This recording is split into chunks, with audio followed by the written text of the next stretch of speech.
ఓర్ని ఆ విషాదం వెనుక ఇంత విషయం జరిగిందా? ఇన్నాళ్ళు మనం వింటున్నది చూసింది అంతా వేరా. కరూర్ తొక్కిసలాట ఘటనకి అసలు కారణం అదేనంటూ ఇప్పుడు వర్షన్ వినిపిస్తోంది. అయితే అదే నిజమైతే హీరో విజయ్ ఇరకాటంలో పడ్డట్లేనా? ఇంతకీ కరూర్ తొక్కిసలాట ఘటనపై కొత్తగా వినిపిస్తున్న వర్షన్ ఏంటి? హీరో విజయ్ కొత్త పార్టీ పెట్టాక, జనంలో తిరిగాక, ప్రచార సభలు నిర్వహించాక జరిగిన మహా విషాదమిది. కరూర్ తొక్కిసలాట ఘటనలో 41 మంది ప్రాణాలు పోగొట్టుకుంటే దాదాపు 60 మందికి పైగా గాయపడ్డారు. ఈ ఘటనపై టీవీకే అభ్యర్థనతో సుప్రీంకోర్టు ఆదేశాలతో సిబిఐ దర్యాప్తు జరుపుతోంది కదా. కానీ దర్యాప్తులో ఇప్పుడు ఒక వార్త బయటకొచ్చింది. అది విన్నవారంతా హౌరా అంటూ అవాక్కవడమే కాదు, నొసలు కూడా ముడివేస్తున్నారు. జననాయగన్ ఏ ముహూర్తాన విజయ్ ఈ మూవీకి ఓకే చెప్పారో గానీ ఆయన సినీ కెరీర్ కు, రాజకీయ కెరీర్ కు స్పీడ్ బ్రేకర్లా మారిందన్న అభిప్రాయం ఆయన అభిమానుల్లో వ్యక్తమవుతోంది. ఇప్పుడు కరూర్ తొక్కిసలాట వెనుక జననాయగన్ మూవీనే కారణమన్న వర్షన్ బయటకొచ్చింది. కేవలం ఈ సినిమా షూటింగ్ కోసమే భారీగా జనాన్ని సమీకరించినట్టు సిబిఐ అనుమానిస్తోంది.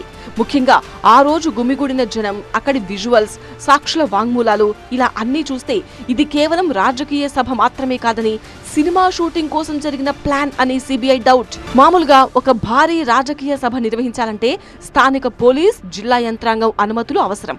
అదేవిధంగా సినిమా షూటింగ్ కోసం కూడా ప్రత్యేక అనుమతులు అవసరం. కానీ ఈ కేసులో ఏ అనుమతి తీసుకున్నారు?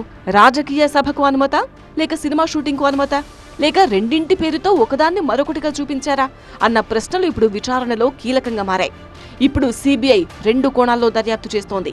ఒకటి, జనసందోహం ఎలా ఏర్పడింది.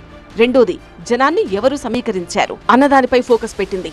ముఖ్యంగా సినిమా యూనిట్ పాత్ర ఎంతవరకు ఉందో తెలుసుకునే ప్రయత్నం జరుగుతోంది.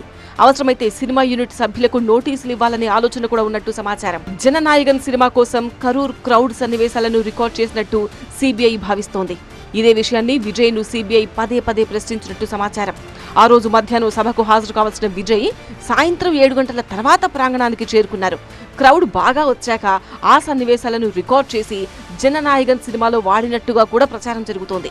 దీనిపై సిబిఐ మరింత లోతుగా దర్యాప్తు చేసే అవకాశం ఉంది. అయితే ఈ విషయంపై విజయ్ తనకెలాంటి సమాచారం లేదని సిబిఐతో చెప్పినట్టు తెలుస్తోంది. మరోవైపు విజయ్ ను బీజేపీ కావాలని టార్గెట్ చేస్తోందని, ఎంత వేధించినా తమదే విజయం అంటున్నారు టీవీకే నేతలు. మరి చూడాలి, కరూర్ ఘటనపై సిబిఐ విచారణలో ఇంకెన్ని కొత్త విషయాలు బయటపడతాయో.